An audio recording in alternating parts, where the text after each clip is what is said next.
Referee ও ফিফার বিরুদ্ধে পক্ষপাতের অভিযোগে এবার ৫ কোটি টাকার মামলা করলেন নোয়াখালীর এক ব্যক্তি। তার নাম মোহাম্মদ রাকিব।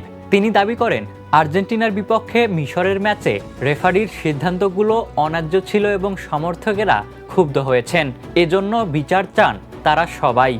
আমি চাই যে এটার সঠিক তদন্ত করে ফিফা সভাপতি জিয়ান্তিনোর বিরুদ্ধে মামলা হোক এবং ওই যে টিমে যারা রেফারি ছিল সবার বিরুদ্ধে আইনানুগ ব্যবস্থা নেওয়া হোক।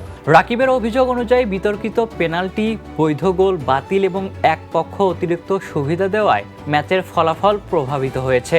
এতে তিনিও অন্যান্য দর্শক মানসিকভাবে আঘাতগ্রস্ত হয়েছেন বলেও উল্লেখ করেন তিনি।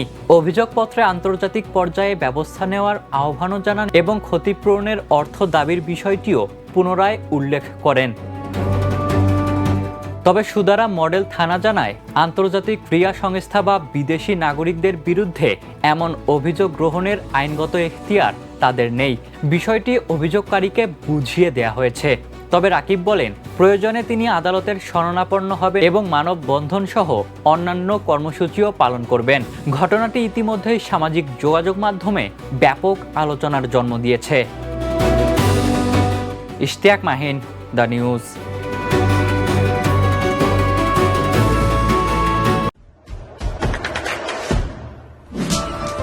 দেশে দেশে সবার সাথে দ্য নিউজ।